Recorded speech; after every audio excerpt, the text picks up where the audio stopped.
안녕하세요. 책 읽어주는 에셀 강미경입니다. 연세중앙교회 윤석전 목사님은 30년 목회 여정 모두 주님이 하셨습니다 라고 고백하시는데요. 우리가 어떤 자세와 마음으로 신앙생활을 해야 할지 한번 배워볼게요. 1996년 12월 27일 그해 마지막 금요 철야 예배가 끝나려면 10분 정도 남은 시각, 복면한 괴한이 불쑥 강단 오른쪽 문을 열고 나타났다. 그는 손에 도끼를 들고 허리에는 시퍼런 회칼을 여러 개나 차고 있었다. 나는 복면한 남자를 보고 놀라 한 걸음 뒤로 물러섰지만 몸을 피하지 않은 채 강단을 지켰다. 괴한은 순식간에 손에 든 도끼를 나를 겨냥해서 힘껏 던졌다. 날카로운 도끼가 내 왼쪽 허벅지에 퍽 소리를 내며 찍히더니 허벅지 근육을 싹 돌려베고 바닥에 떨어졌다. 성도 수천 명이 두 눈을 뻔히 뜨고 있는 상황에서 일어난 사건이었다. 찬양단이 강단으로 우르르 뛰어올라가서 괴한을 끌어냈고 집사들은 넥타이를 풀어 콸콸 쏟아지는 피를 지혈했다. 그러나 피로 바지는 점점 붉게 물들었다. 심장에서 뿜어나오는 피의 압력으로 나는 가슴께에 욱신거리는 통증을 느꼈다. 그러나 나는 한쪽 다리에 힘을 주고 강단에 서서 설교 중 남은 10분 분량을 끝낸 후 통성기도를 인도했다. 그제야 놀란 토끼 눈을 하고 나를 쳐다보던 성도들이 대성통곡하며 내 안위를 위해 기도했다. 예배를 마친 후 교회에서 차로 10분 거리에 있는 S병원으로 향했다. 간호사가 도끼에 찍혀 벌겋게 벌어진 상처에 소독약을 들이부었다. 나는 괴한을 보는 순간 강대상 옆으로 한 발 비켜서는 바람에 순교할 기회를 놓친 것이 억울해서 아픈 것도 못 느꼈다. 그날 밤에는 의사가 없어 수술을 하지 못했다. 두어 시간쯤 지나 아내가 병실에 들어서면서 입을 열었다.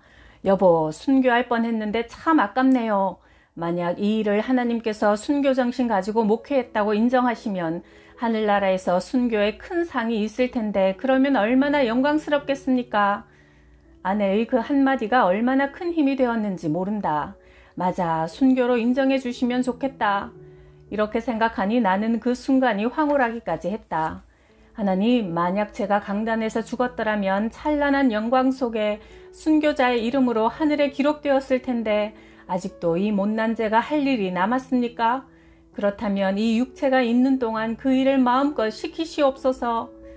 마음속으로 감사기도를 했다. 그리고 나를 해치려던 사람이 구원받게 해주시고 우리 성도들이 이번 기회에 기도의 불이 붙게 해주십시오. 밤새 기도했다. 다음날 토요일 의사가 출근하자마자 수술에 들어갔다. 이렇게 될 때까지 도망 안 가고 뭐 하셨어요? 의사들이 미련하다며 핀잔을 주었다. 오전 9시에 수술실에 들어가서 오후 3시에 나왔다. 병실에 꼼짝 못하고 누워있는데 다음날 주일 아침 아내가 휠체어를 준비해 병실로 왔다. 전국에서 온 성도들이 당신 설교를 기다립니다. 의사는 꿰맨 자리가 터지면 큰일 난다고 말렸지만 내가 휠체어를 타고 교회에 도착했을 때는 설교 직전 통성기도 시간이었다. 성도들은 하나같이 울며 담임 목사의 쾌유를 비는 기도를 뜨겁게 드리고 있었다. 엎혀서 강단에 올라간 나는 휠체어에 앉아 기도했다. 주님, 이 종의 생명을 보존하셔서 계속 말씀을 전하게 하심을 감사합니다. 담임 목사가 그 몸으로 설교하러 오리라고는 감히 기대하지 않았던 성도들은 놀라면서도 기쁨을 감추지 못한 얼굴로 나를 바라보았다. 내가 설교했다. 하나님의 사람은 사랑으로 사람을 살려야 합니다. 나를 죽이려 했을지라도 그를 사랑할 의무가 우리에게 있습니다. 그에게 법적으로 큰 형량이 미치지 않도록 도와야 합니다. 이것이 우리 교회가 베풀어야 할 사랑입니다. 도끼를 휘두른 사람을 용서하고 법적 처분을 받지 않도록 온 교인이 서명합시다. 내가 설교를 마치고 병원에 갔더니 형사가 조서를 작성하러 와 있었다. 목사님, 그 사람을 어떻게 했으면 좋겠습니까? 그의 죄목은 살인미수였고 당시 살인미수는 거의 무기징역형을 받았다. 내가 형사에게 말했다. 형사님, 정신병자의 행동이라고 써주세요. 정신감정 받을 때 정신병이라고 인정받으면 바로 풀려날 수 있지 않습니까? 아니 목사님, 그 사람은 죽어 마땅하지 않습니까? 사람을 도끼로 찍는 끔찍한 짓을 저질렀는데요. 아니요, 그 사람은 예수 믿고 구원받아야 할 사람입니다. 우리는 그가 법적 처분받기를 원하지 않으니 풀어달라고 우리 교인들이 전부 서명하기로 했습니다. 형사가 나를 물끄러미 쳐다보며 말했다. 목사님, 그 사람이 과거에 목사님 교회 다녔다면서요? 네, 우리 교회 다닐 때 제가 그를 참 사랑했습니다. 지금도 사랑합니다.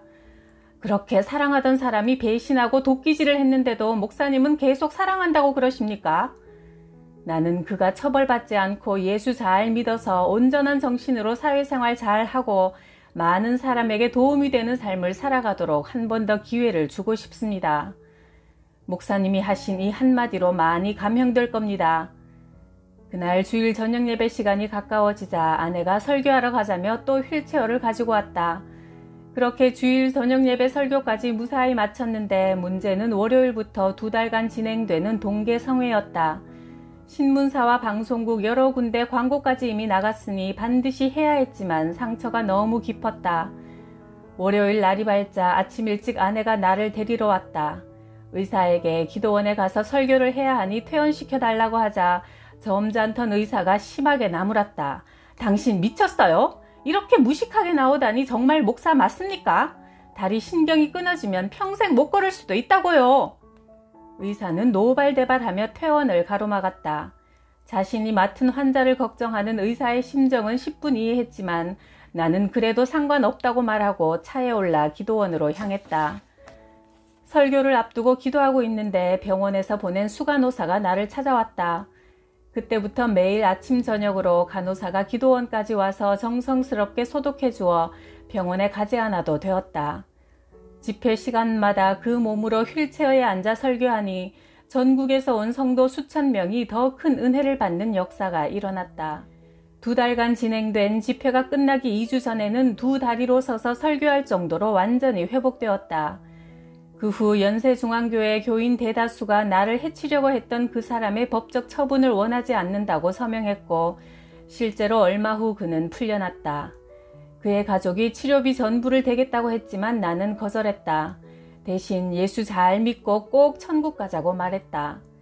1996년 말에 내가 당한 죽음의 고비는 영적으로 보면 축복이었다.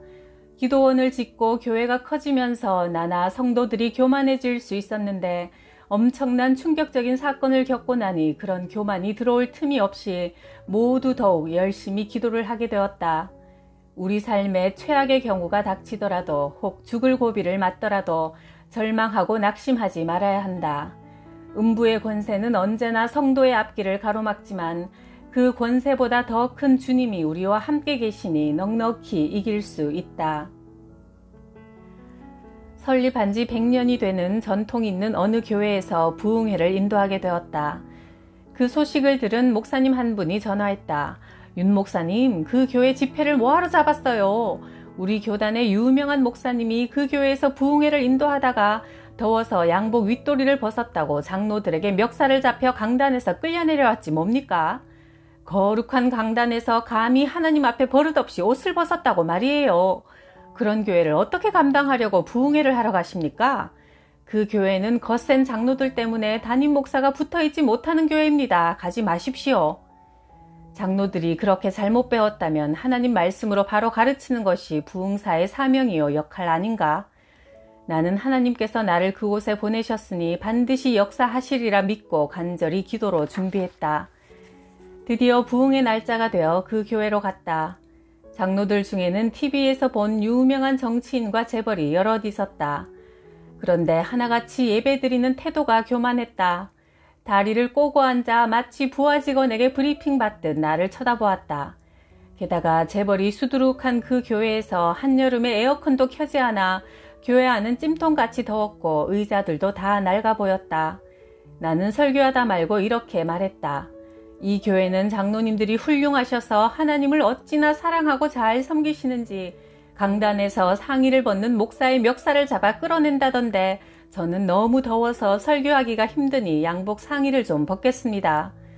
말을 마치자 일순간 교회 전체에 정적이 흘렀다. 나는 온 교인이 보는 앞에서 윗옷을 벗어 강단 한쪽에 놓고 덧붙였다.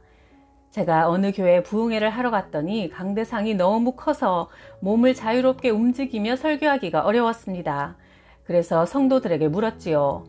저는 평소 강단에서 자유롭게 몸을 움직이면서 설교하는데 이 교회 강대상이 커서 불편하니 강대상을 옮겨주시면 감사하겠습니다.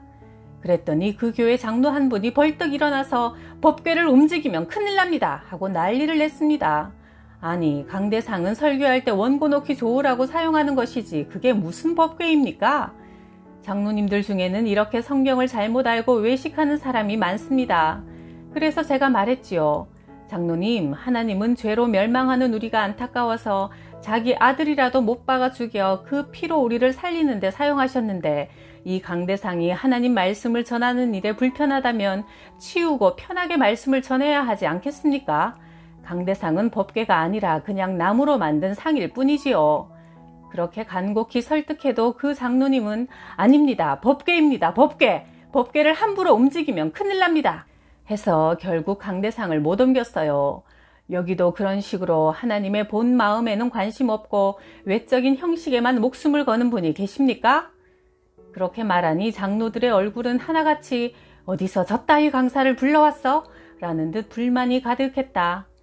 집회 첫날이라 성도들이 은혜 받게 하느라고 열정적으로 말씀을 전하다 보니 설교를 밤 8시에 시작해서 한밤중에 마쳤다. 장로들은 그 긴 시간 내내 다리를 이리 꼬았다 저리 꼬았다 했다. 강단에서 바라보는 내 눈엔 그들의 영적인 모습이 참으로 불쌍해 보였다. 장로 권사라는 직분이 자신을 버리고 섬기는 자리임을 모르고 그저 권력이요 명예인 줄로만 알고 주님의 몸된 교회를 제 것처럼 생각해 좌지우지하며 의인인 채 하는 이들은 주님이 책망하신 외식하는 바리새인들과 다를 바가 없다. 둘째 날 나는 장로들을 은혜 받게 하려고 저 뒤에 다리 꼬고 앉은 장로님들 전부 앞으로 나오세요 했다. 그러고는 그동안 성도들에게 밤낮 존경받고 목사들도 굽실거리는 장로들에게 대놓고 말했다. 이 교회는 장로가 하나님입니다. 내 앞에 다른 신을 두지 말라 하셨는데 장로들이 하나님 자리에 앉아 교회를 마음대로 움직이니 큰일입니다. 회개하지 않으면 하나님의 책망이 있을 것입니다. 이번 집회 동안 하나님 자리에서 내려와 겸손히 하나님 은혜로 살려고 하는 사람이 되기를 바랍니다. 집회 셋째 날 아침 일찍 장로 2명이 강사방으로 나를 찾아왔다. 한 명은 유명한 정치인이고 또 한 명은 건설회사 사장이었다. 낮 집회 후에 저희가 점심을 대접하고 싶습니다. 나는 정중히 사양했다. 장로님, 저는 집회 다닐 때 그 교회에 폐를 끼치지 않고 온 성도가 다 은혜 받는데 마음 쏟으라고 밥하는 사람을 데려가고 먹을거리도 전부 준비해서 갑니다. 그러니 강사 식사 대접은 신경 쓰지 않으셔도 됩니다. 강사님, 저희가 긴히 드릴 말씀이 있어서 그럽니다. 꼭 저희와 같이 식사를 해주시기를 부탁드립니다. 나는 궁금해서 그들이 마련한 식사 자리에 나갔다. 고급 일식집에서 식사를 다 마친 후 두 장로가 갑자기 내 앞에 무릎을 꿇었다. 목사님, 저희는 지금까지 장로를 하고 싶어서 한 것이 아닙니다. 저희가 사회적 신분이 있다 보니 교회에서 시켜줘서 장로가 된 겁니다. 이번에 목사님의 설교 말씀을 들어보니 장로는 아무나 하는 것이 아닌데 저는 사실 장로 될 자격은커녕 구원도 못 받은 사람입니다. 어제 저녁에야 드디어 목사님의 설교를 듣고 저도 예수님을 영접하고 구원받았습니다. 예수님을 구주로 영접하니 얼마나 눈물이 나는지 밤새도록 울었습니다. 목사님 정말 감사합니다. 또 다른 장로가 말했다. 목사님이 우리 교회에 안 오셨으면 저희는 지옥 갈 뻔했습니다. 정말 교회를 제 마음대로 주물렀고 목사도 제 마음에 들지 않으면 가차없이 쫓아냈지요. 사람들이 다 제 말이면 고분고분 따랐으니까요. 이제는 교회에서 제멋대로 하던 못된 버릇 다 버리고 하나님 말씀에 따라 모세를 도운 아론과 훌처럼 주의 종을 섬기겠습니다. 장로들이 이렇게 변한 것은 하나님께서 나를 사용하셔서 친히 하신 일이다. 오직 역사하신 하나님께 영광을 돌린다. 캐나다에 집회를 인도하러 갔을 때 공항에 내리니 어느 권사님이 나를 마중하러 나와 있었다. 내가 그 권사의 차를 타고 교회로 가던 중 운전하는 그 권사의 뒤통수를 쳐다보니 교회에서 목사님 속을 어지간히 썩히겠구나 하는 마음이 들었다. 그 권사에게 성령님의 감동을 그대로 전했다. 권사님, 교회에서 왜 그렇게 목사님을 힘들게 하세요? 처음 보는 목사에게 그런 말을 듣자 기분이 나빴는지 화를 발끈 내며 말했다. 아니 강사님, 무슨 말씀을 그렇게 섭섭하게 하세요? 우리 목사님은 저 없으면 목회를 못 하세요. 제가 얼마나 목사님을 철저하게 돕는 줄 아시기나 하세요? 권사님이 교회에서 잠잠해야 담임 목사님이 편하게 목회하시겠는데요. 목사님이 권사님 비위 맞추기가 하나님 비위 맞추기보다 어렵겠는데요. 참 강사님도 우리 목사님께 한번 물어보세요. 저 없으면 목회를 못 하신다니까요. 목사님이 하시는 일에 사사건건 시비를 하시면서도 당신이 목회를 돕는다고 생각하시겠지요. 성령님께서 나를 통해 그 권사를 강하게 책망하셨다. 그날 저녁부터 집회가 시작됐는데 그 권사는 성회 내내 나를 흘겨보았다. 첫날 저녁 집회를 끝내고 나는 그 교회 담임 목사에게 물어보았다. 목사님, 저를 공항에 마중 나온 그 권사 때문에 얼마나 목회하기 힘드세요? 아니, 목사님께서 그걸 어떻게 하셨어요? 저요, 저 권사 때문에 목회를 못할 지경입니다. 목사님이 성경대로 똑바로 가르치지 그러세요. 아이고, 그랬다가는 교회에 난리가 납니다. 어쩔 수 없이 그냥 내버려 둡니다. 그런 사람이 바로 성경이 말하는 가라지다. 예수님도 그런 가라지는 뽑지 말고 타작할 때까지 그냥 두라고 하셨다. 가라지를 뽑으려다 알고까지 다칠까 염려해서다. 교회 중직을 맡았으니 자신은 교회에서 담임 목사님의 목회를 돕는다고 착각하지만 실상은 목회를 방해하여 주의 종의 속을 썩이고 있으니 스스로 속는 것이다. 목사님, 저 권사 때문에 몇 년이나 속을 썩으셨습니까? 개척해서 오늘까지 내내 그렇습니다. 뭐라고 한마디만 책망하면 난리가 납니다. 목사에게 자동차를 사주면 왜 그 차를 안 타고 다니느냐, 왜 세차를 안 하느냐 간섭하고 옷 한 벌 사주면 밤낮 그 옷만 입으라고 성화입니다. 그렇다고 주는 것을 안 받으면 또 안 받는다고 난리를 치니 정말 목회를 할 수가 없을 지경입니다. 목사님은 그간 누구에게도 속내를 털어놓지 못하고 마음으로만 고통받다가 내게 눈물을 흘리며 하소연했다. 하나님께서 제가 공항에서 자동차 뒷자리에 앉자마자 그 권사의 뒷모습만 봐도 그런 사실을 알게 하셨으니 하나님께서 이번 기회에 고쳐주실 겁니다. 이튿날 낮 예배를 마칠 때까지도 그 권사는 여전히 기분 나쁜 기색을 노골적으로 드러냈다. 예배 후 부교역자들이 내게 말했다. 목사님, 나이아가라 폭포를 구경하러 가시죠? 저는 여기 폭포 구경하러 온 게 아니라 이 교회 직분자들의 버르장머리를 고치러 왔습니다.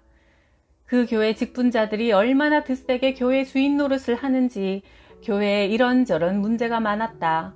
나는 교회 2층 빈방에 앉아 저녁 집회 전까지 간절히 기도했다. 하나님, 저를 이 교회에 보내신 뜻이 있지 않습니까? 그 뜻을 이루어 주십시오. 목회를 가로막는 가라지 같은 직분자들의 눈을 열어 자기의 영적 실상을 보게 하시고 회개하여 새 사람 알곡이 되게 해주십시오. 마지막 때 주님 앞에 가서 나는 너를 모른다 심판받지 않고 잘했다 착하고 충성된 종아 칭찬받는 직분자들이 다 되게 해주세요. 간절히 기도한 후 드디어 그날 밤 저녁 설교를 시작했다. 온 힘을 다해 성령의 인도하심에 따라 하나님의 말씀을 직분자들을 향해 강력히 쏟아놓았다. 그런데 설교 도중 그 권사가 갑자기 악! 소리를 질렀다. 주여, 이 년이 죽일 년입니다. 두 손으로 자기 가슴을 쥐어뜯으며 울부짖었다. 하나님의 권세 있는 말씀을 몇 시간 계속 듣자 그제야 자기의 죄인된 모습을 본 것이다. 전 교인이 그 권사를 쳐다보며 고소하다는 표정을 지었다. 마치 자기들은 하나님 앞에 그런 죄를 안 지었다는 듯. 하지만 설교가 막바지에 이르자 전 교인이 가슴을 치며 통곡했다. 집회가 끝나자 그 권사가 나를 찾아와 고백했다. 제가 우리 목사님 목회에 큰 힘이 되는 줄 알았는데 강사님의 설교를 들어보니 저는 목사님의 목회를 철저하게 방해한 사람이었습니다. 그 후 그 권사는 지금까지 겸손하게 직분을 잘 감당하고 있다고 한다. 오 주님 감사합니다. 주님께서 하셨습니다. 하나님은 겸손한 자를 높여주시고 교만한 자는 낮추신다고 하셨으니까요. 언제나 하나님 앞에 납작 엎드려서 하나님께서 높여주시는 영광을 누리시길 바랍니다.